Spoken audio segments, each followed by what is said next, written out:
Here we go, here we go, here we go.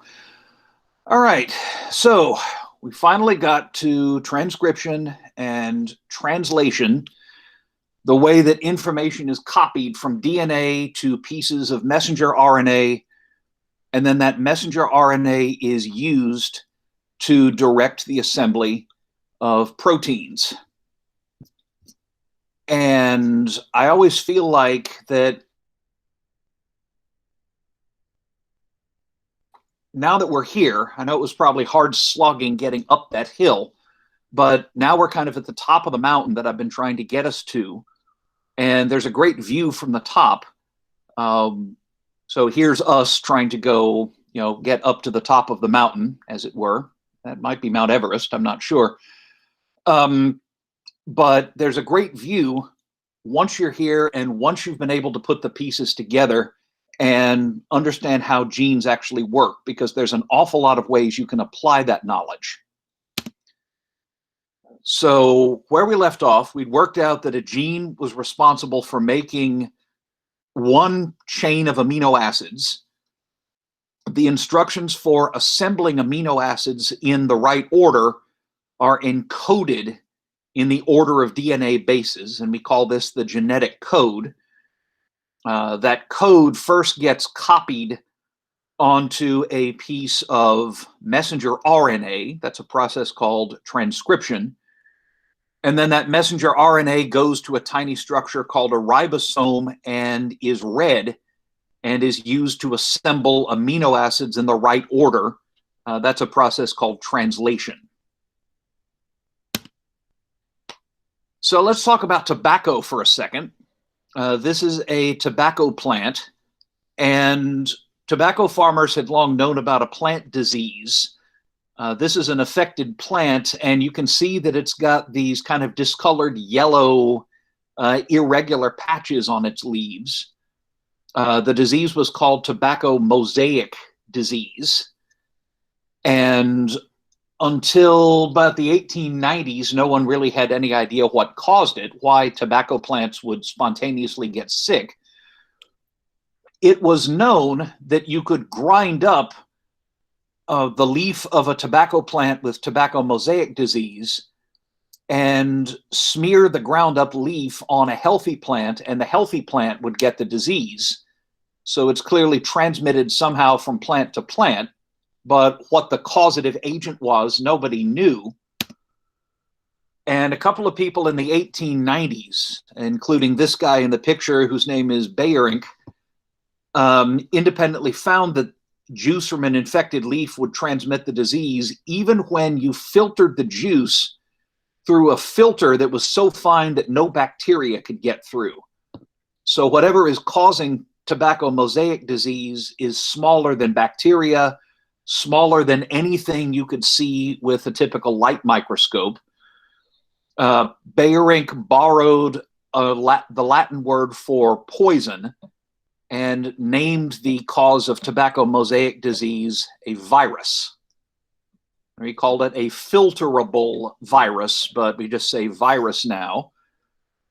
And nobody really knew what that filterable virus was until the 1930s, with the invention of an extremely powerful microscope called the electron microscope that can visualize things much, much smaller than any light microscope can. And this turns out to be what the tobacco mosaic virus looks like, or a TMV.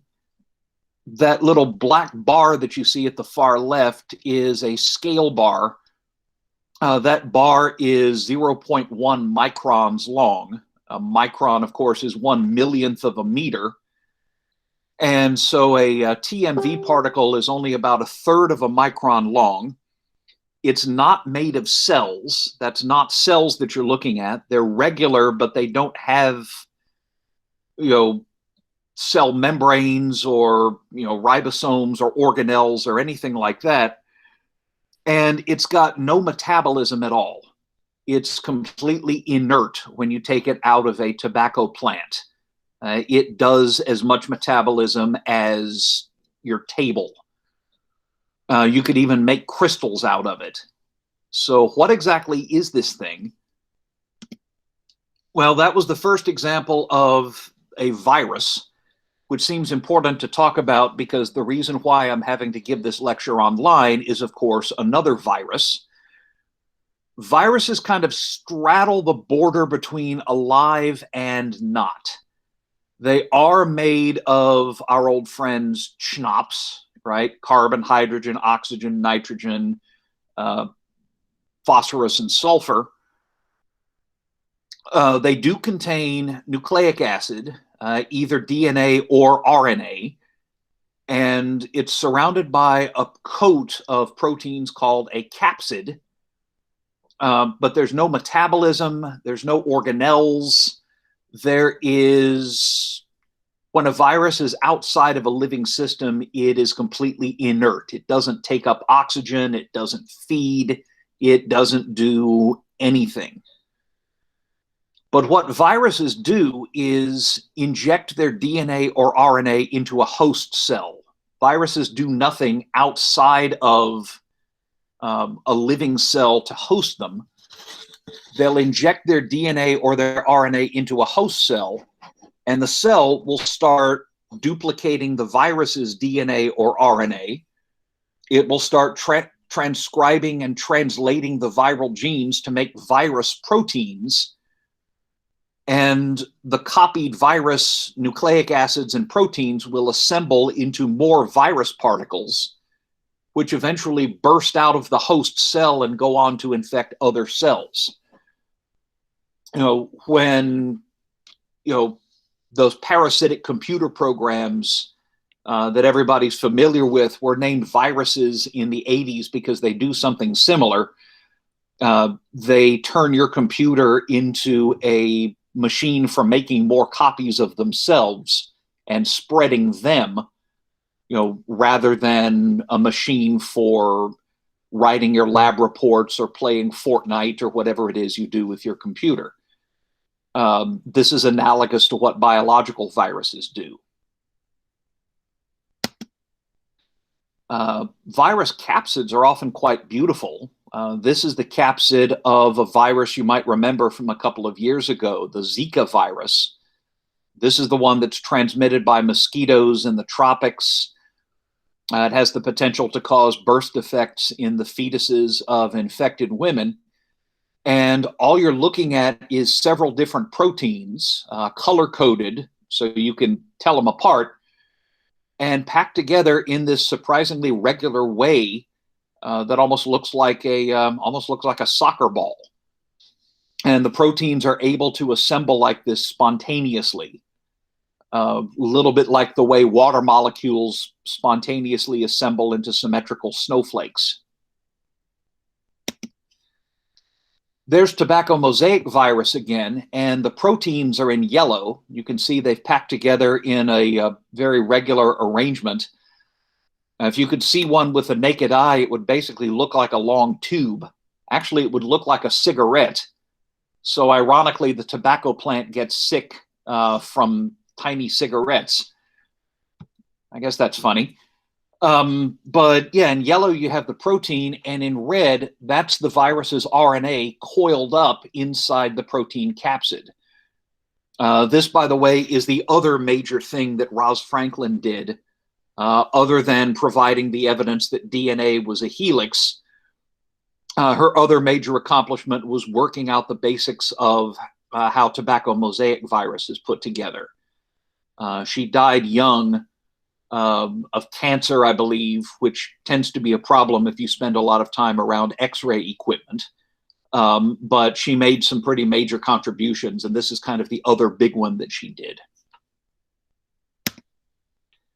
And then this is one that infects bacteria. Bacterial viruses are called bacteriophages. And on the right, you've got a computer graphic reconstruction.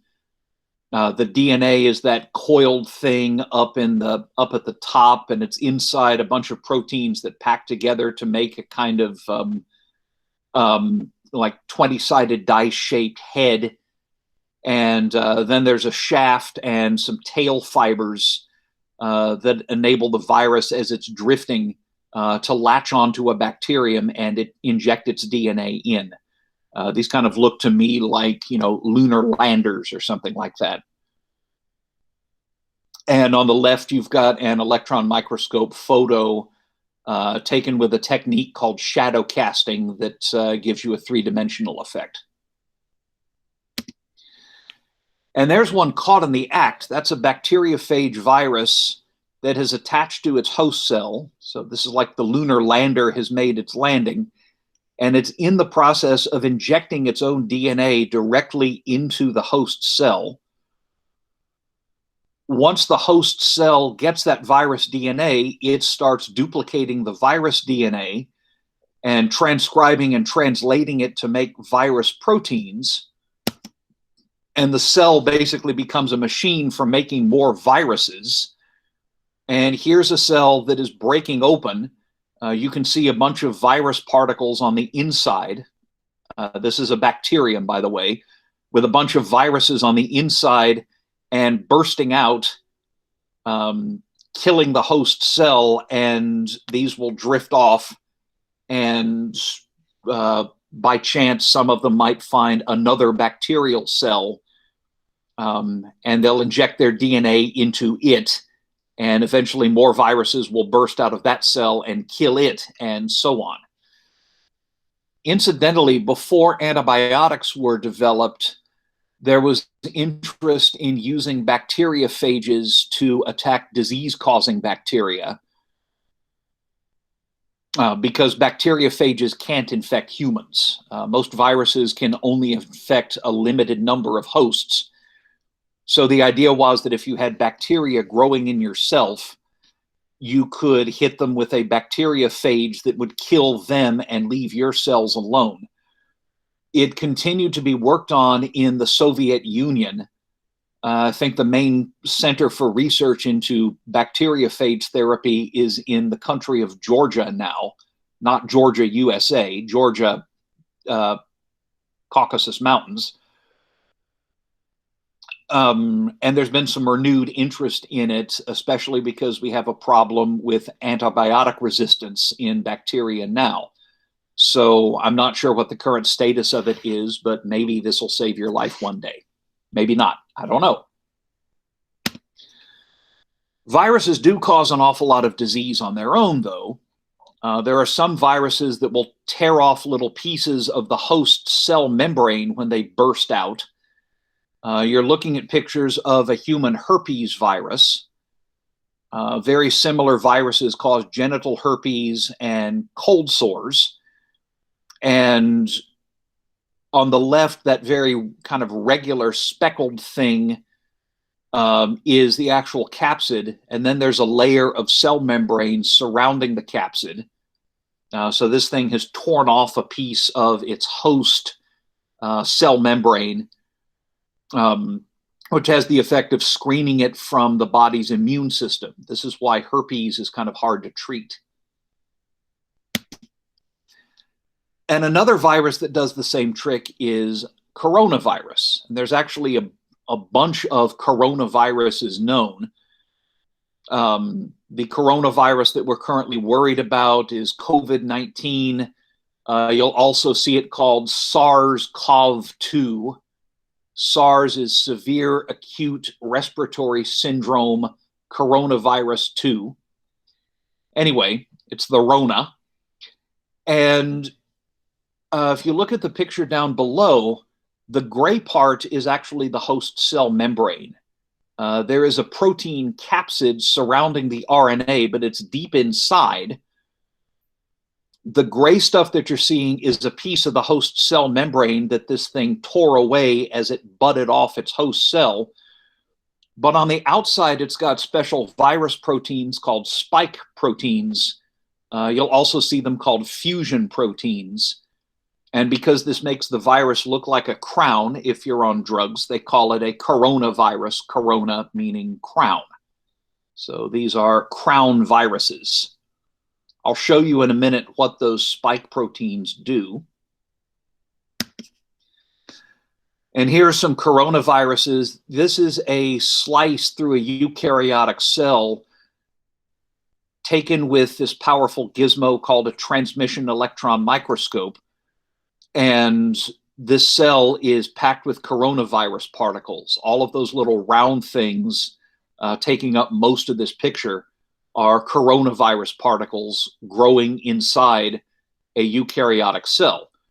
And like all viruses, they take over a cell's translation machinery, its ribosomes and enzymes that are involved in the process, and use it to make copies of themselves instead of making the proteins that the cell itself needs. It gets in this way. All cells have proteins on their surfaces that enable the cells to sense their environments and respond to them. This is one of them. This is a computer model of a protein called ACE2, or angiotensin converting enzyme 2. That area labeled NEC would actually be embedded in the cell membrane. And the parts that you see shaded in kind of purple and blue would be sticking out of the cell.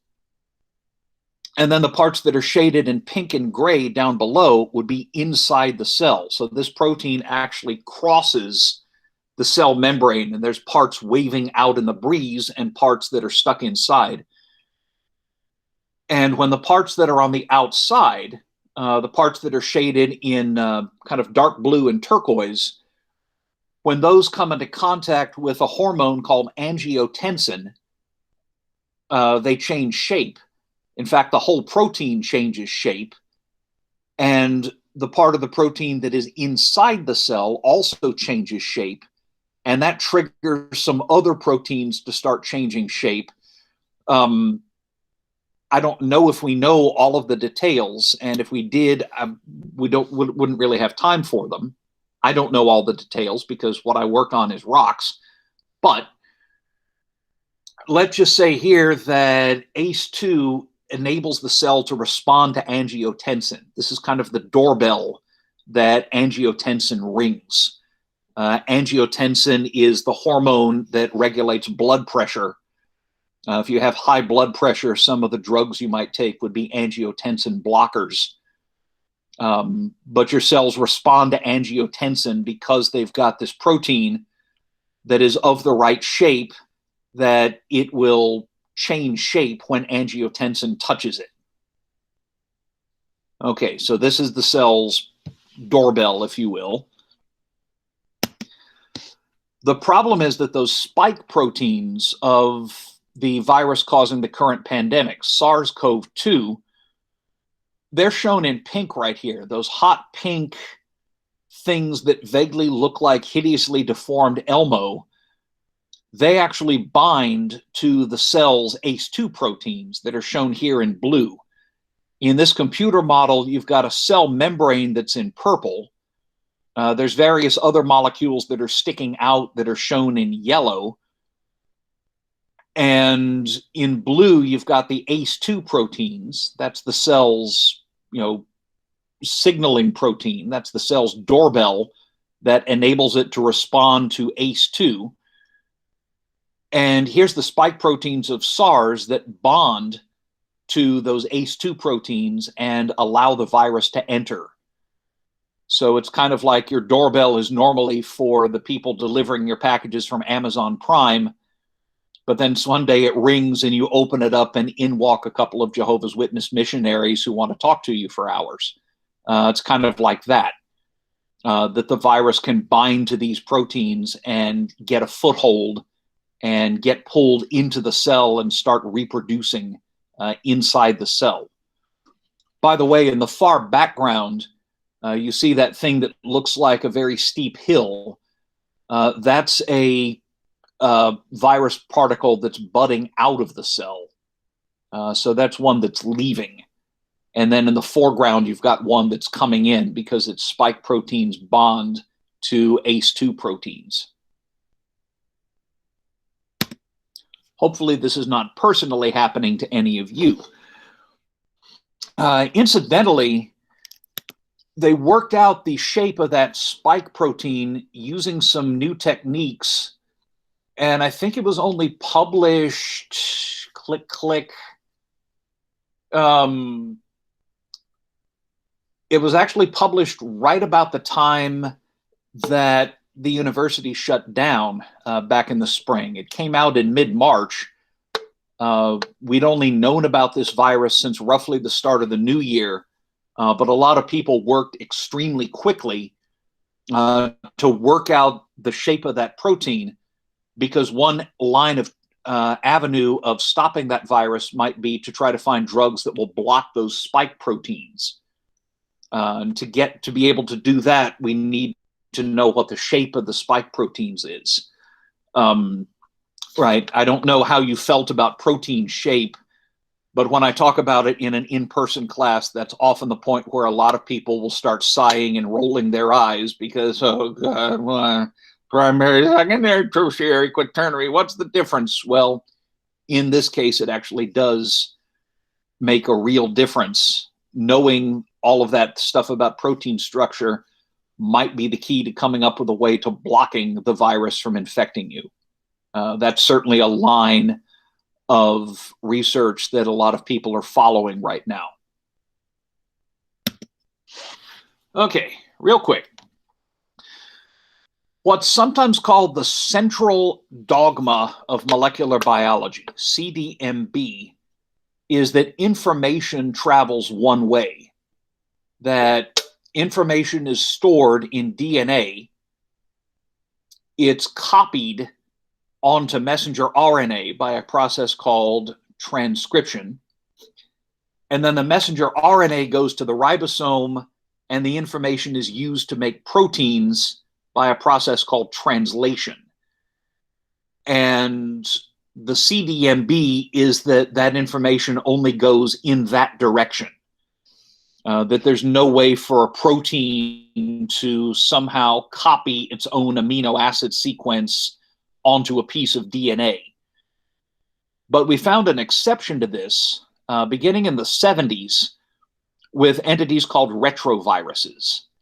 And you can always recognize retroviruses because they wear bell bottoms and they've got lava lamps in their house. Actually, I'm kidding. Retroviruses contain RNA, but there are viruses that contain RNA that are not retroviruses. COVID is a retrovirus, is an RNA virus. So is tobacco mosaic virus. What makes retroviruses retro is, not the disco balls and the big medallions. It's the fact that they include an enzyme called reverse transcriptase, which will take the virus's RNA, make a complementary DNA strand from it, and the new DNA gets spliced into the host DNA. And when it's spliced into the host DNA, it gets transcribed and translated to make new virus RNA and new proteins and make new retroviruses inside the host cell. And that reverse transcription is the only major exception to the central dogma of molecular biology. That sometimes you can take a piece of RNA and use it to assemble a complementary piece of DNA. If memory serves, this was first discovered in an obscure virus that causes tumors in chickens. But it became really important in the 1980s when it turned out that human immunodeficiency virus, HIV, turned out to be a retrovirus. So does one that causes a form of human leukemia, HTLV. You defend against viruses with a population of white blood cells that are called cytotoxic T cells. An older name for these is killer T cells. They can detect cells that are infected with viruses because virus-infected cells often produce the wrong proteins on their surfaces. They can detect this, and they can destroy infected cells before they can release viruses. They can actually start a cascade of events that causes a virus-infected cell to break apart. So they can break open the cell before the cell can release more viruses. They're also used, by the way, to destroy cancer cells. This is a photo of a cytotoxic T cell that's been colorized in orange. They're not really orange, and the actual picture is black and white, but it's been photoshopped as orange, and it's in the process of destroying a cancer cell, which happens to be in purple. Okay, so that's how you defend against virus infection. You try to blow up the infected cells before they can release more. HIV, part of the reason it's hard for your body to deal with is that it wraps itself in cell membrane. And you can actually see in this picture, this is a slice through a cell that's infected with HIV. And you can see the little virus particles caught in the act of budding, taking away a little cell membrane as they go. That's one thing that makes it hard for your immune system to deal with, is that it's wrapped in cell membrane, so it's screened. It looks like a part of your own cells.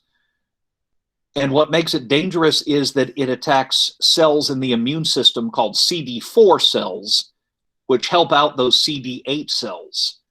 It damages what we call your helper T cells. And that means that with your CD4 cells knocked down because HIV has been destroying them, your CD8 cells are not as effective, and your immune system is seriously weakened. So HIV would be kind of like white supremacists infiltrating the police, right? They'll tend to act in such a way as to weaken the police's ability to protect and serve the communities that they're supposed to be protecting. HIV does the same thing. It damages the body's ability to defend against infections. So if you have got full-blown immune deficiency syndrome, full-blown AIDS, you don't die of the virus, you die of pneumonia, or you die of a particular type of cancer called Kaposi sarcoma, or you die of massive yeast infections, or there's other things you can get. It's pretty nasty. But you die because the virus is attacking the very system that's supposed to keep you safe. And antibiotics don't work. Antibiotics block bacterial metabolism. Viruses don't have metabolism. Remember, viruses are inert. But antiviral drugs include things like this. This is a protein called interferon. You'll notice that it has an awful lot of alpha helices. All those little phone cord areas are areas where that chain of amino acids has kinked up into a coil. And interferon stimulates the immune system to step up its game against a virus infection. Sorry, my wife has just walked in with a dead mouse. It was a present for me this morning. Yes, the cats were thinking of us. Sorry, that kind of put me off my game for a second. Right. So interferon can actually be made and given to patients with certain virus infections as a partial treatment for one. I love you, sweetie. Thank you. So close. Yes. Thank you, kitty cats. Yeah. And here's where some more of that molecular biology knowledge might come in handy. Some antiviral drugs look like nucleotides, but they're just different enough that they gum up the machinery when a cell is trying to make nucleic acids. So this is one of them. That's the nucleotide guanidine phosphate. You see the phosphate group is shaded tan, and in light green, you've got deoxyribose. And in darker green, that's the base guanine. And then below, you've got a base attached to kind of a fragment of a sugar molecule, but it's not a complete sugar molecule. And if the cell tries to use that in replicating DNA or in transcribing RNA, the process grinds to a screeching halt. It's a little bit like trying to use a stapler with one staple shaped wrong. Anybody ever had that happen to you? One misshapen stapler tends to clog up the entire misshapen staple tends to clog up the entire stapler. Happens all the time in the department office, I'm afraid. And something similar happens here. The cell will try to use this fake nucleotide and find that it gets stuck. So if you dope a cell with this stuff, you will block DNA replication or transcription. This particular one is called acyclovir, and that is used to treat herpes virus. That doesn't quite cure, but it reduces the severity of herpes outbreaks. It may not be really good for your own cells, but your body can tolerate this, but it shuts down the virus's attempts to replicate. This is actually one called galidesivir. Up at the top, you've got adenosine monophosphate. There's your phosphate. There's your deoxyribose in green. And in red, that's the base adenine. If you look at the molecule down below, you have the adenine base, but the sugar is not deoxyribose. It's some weird sugar with a nitrogen atom stuck into it. That, again, will gum up the works if a cell tries to use that in DNA replication or RNA transcription. Galidesivir was developed to treat hepatitis C. It looks to be effective against other viruses, including Ebola, and it's in clinical trials. Went into clinical trials just this April, and I don't know what the results are, but it's being tested for effectiveness against coronavirus. So the idea being was if you have a coronavirus infection, you take a lot of galidesivir and it will block the coronavirus's ability to, or block the cell's ability to replicate and transcribe and translate coronavirus RNA and proteins. Isn't that cool? You know, I like it when we have teachable moments like this. I can actually show you something that is, nearly headline news that comes right out of something we've just been talking about. Hopefully you feel this is kind of a payoff for all of the suffering you had to go through to learn all this DNA crap. Well, it's very real. There's another one just for fun. This is an anti-HIV drug called dideoxyinositidine. The trade name for it is Videx. And it uses a sugar with no oxygens on it called dideoxyribose, right? If there were two oxygens hanging down, we'd have ribose. If we had one, which you see up at the top, you would have deoxyribose. If you have none of them there, you have dideoxyribose. Now, it's missing the phosphate group, but that's not a big deal because cells can always stick one of those on. It happens all the time. The base looks a little weird. It's the base is not adenine. It's this thing we haven't even talked about called inosine. That's not really critical here, but what's critical is that without any oxygens there, it can't form a bond with the phosphate on another nucleotide. It would be like a train car that's lost its latching, and so can't couple with any other train cars, right? Like a train car with no hitch, like a pickup truck with no ball hitch, right? Can't hook up a trailer if it has no ball hitch. Same kind of thing here. This one can't hook to anything else. So if you feed this to a cell that is copying virus DNA or RNA, the strands won't extend any further. And this is one of a cocktail of drugs that's used to treat HIV infection. That's what you have to take every day if you've got HIV. That cocktail consists of fake nucleotides, like I just showed you, like Videx, that block transcription. There's other drugs that interfere with those fusion proteins, like the spike proteins on coronaviruses. There's others that block the virus's assembly and others that block viruses from breaking out of the cell. So you can treat HIV not with a single drug, but with a cocktail of drugs, each of which acts in a different way. And it's been discoveries like this that enable HIV positive people to live fairly normal lives. I mean, you've still got to swallow enough pills to make you rattle, and there are problems with, these pills can be expensive. It's maybe hard for poor or homeless people to get access to them. But if you have access and you take them every day, you can live a pretty normal life, and you can knock down your virus loads to virtually undetectable.